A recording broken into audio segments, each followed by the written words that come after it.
these few days of this character's life are some of the most intense I've had in Project Zomboid so far. Total chaos. Before the chaos though, carpentry. This is Project Zomboid after all. It also destroys the majority of the furniture in his house. Doesn't need chairs and sofas. No time for luxury in the apocalypse, he tells himself. And that is what he's calling it now. It is a full-blown apocalypse. All his friends are dead, he doesn't know where his brothers are, and there are maniacs in the street trying to eat him. Some things don't change in the apocalypse though, and he is pondering what on earth he should have for breakfast. He doesn't really know. Some kind of cereal, something. In the end, he opts for an all-American breakfast. The famous egg stir-fry. Doesn't that sound delicious? He deposits some stuff on the table, then heads out for a day's work that will hopefully coalesce with his master plan. Knocks down the door to his shed, garage, gets a propane tank, juicy. Heads home and grabs a tuna stir-fry with lemon for lunch. Delectable. Much better. Smashes down some more garages here and there. Does a bit of looting for some cars. Maybe you know where this plan's going. Then he heads out into the horrible weather. Really is quite disgusting.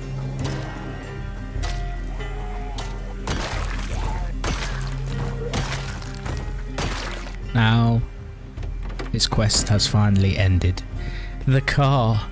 The glorious car. The engine stutters, spurts, and then finally gives out one little roar. Mr. Eggcat claps his hands. He can get out of here. He has a pork and egg stir-fry to celebrate and sets fire to a bunch of corpses. He ponders and thinks about what everything has changed. Watch their bodies slowly turn to dust.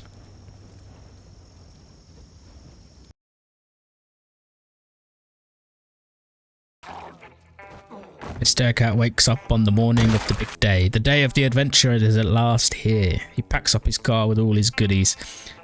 Gets into the driver's seat, turn the lights on, heads towards the petrol station on the edge of town.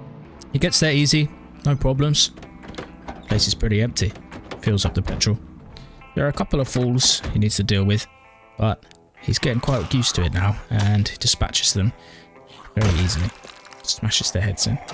Heads down, he's going to check out inside, see if there's any of those favourite snacks, his favourite pork scratchings or maybe some gummy bears, something like that. Smashes the window, no problem. Finds a map inside that might have some treasure in it. Treasure map, left bug out stuff. Bug out stuff sounds good. Sounds yummy, sounds perfect. Drops off his loot in the back of the car, bunch of sweets and books and all kinds of goodies, and then heads back out onto the road. The journey turned out to be extremely long, actually. This place was miles away, and Mr. Eggcat is a very slow, useless driver who does everything in second gear. Please enjoy this very sped up montage of him driving awfully through hordes of zombies on his way to our destination. Anyway, he reaches his destination, drives past the diner on the outskirts, pulls up into the parking, has a look around and goes, Jesus, that's a lot of zombies. That's a lot of zombies. He pulls up, panics because they start to swarm his car, jumps out, leaves the car engine running, heads round to the back of the building, starts clearing out zombies, knowing that the others are close behind. Things get a little intense and he's scratching. He's trying to escape them. He runs away, beating them down. There's actually quite a few of them. He doesn't want to get overwhelmed. He's pure panic. He runs around in circles and then decides, right, we need to duck inside. We need to chill out. Take a breather, drink an orange soda, calm down. He takes a breather and then takes a moment to look around. Seems to be in some kind of log processing factory. Lots of saws and he sees loads of goodies to be looted. But the threat of zombies is pretty much constant and he's not sure. He takes it very slowly. Sneaks over to the boxes to see if there's anything worth picking up. Can't see any zombies. He's keeping his eyes and his ears wide open. Bunch of tools and stuff. He's thinking this is all brilliant. And then, just to be safe, he peeks his head outside. Yep, they're all gathered around his car. A whole swarm of them. The engine's still purring. The car's like, why did you leave me here? Except this dead cat now has to dispatch a bunch of zombies, and the panic begins again. He managed to pick up the pickaxe, actually, from one of the crates. Turns out to be an excellent tool, but if you've ever tried to swing a pickaxe around, you realise that it's incredibly heavy. He gets nibbled there, and he checks if he's been bitten. It's just a scratch. Just a scratch, but the panic has once again set in. He races inside. Tries to take another breather. Bandages up. The problem is, he's forgot his medicine. He doesn't have anything. He takes off his socks and rips them up. Even though they are filthy and cheesy and disgusting, he needs something. So he rips them up and applies them as a bandage. Otherwise he's going to bleed out right here in the wood processing factory, far away from any civilization or any potential help. Although he quickly realises he is probably entirely on his own. He dispatches a few more zombies, then takes a rest on the office chair in the break room. He needs to calm down, needs to relax, needs to keep it together. Things are about to get a lot crazier.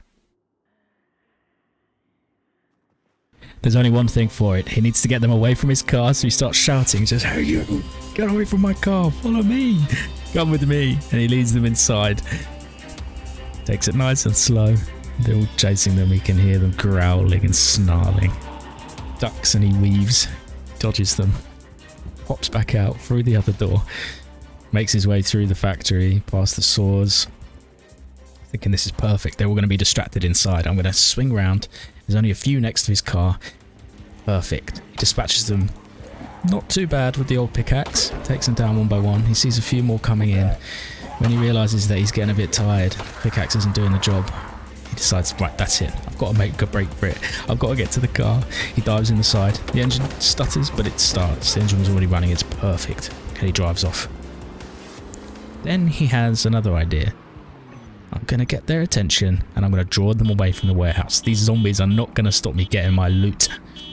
Obviously, he has to drive nice and slow, beeping his horns, and the hordes slowly gather around his car. It is extremely ominous watching them flood in from all directions. He takes them down the road and his plan starts to crumble a little bit. He's not entirely sure what to do. He drives back in really fast to try and scoot around them. Quickly realises that there's simply too many. He's dodging, he's weaving, he's driving. He plows into them. His car gets stuck. They swarm him. They reach through. Someone scratches him through the open window. He's been bleeding. He's scratched. He manages just about to turn the car around and escapes. He puts his foot down, goes as fast as he can. He's not an excellent driver, obviously.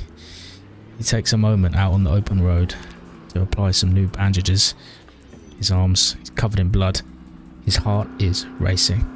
He's in quite a lot of pain. He manages to get home, pulls into town, past all the zombies, up his familiar street.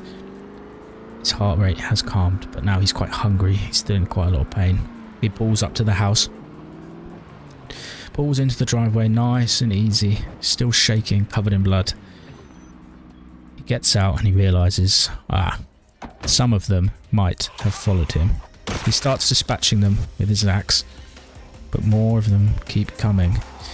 More and more of them come round the corner of the fence, one by one.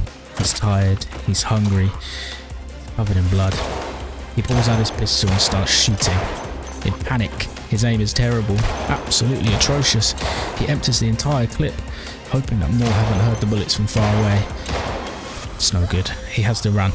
He breaks for it, trying to take a few more down, but any moment he's going to get overwhelmed. There's just too many of them.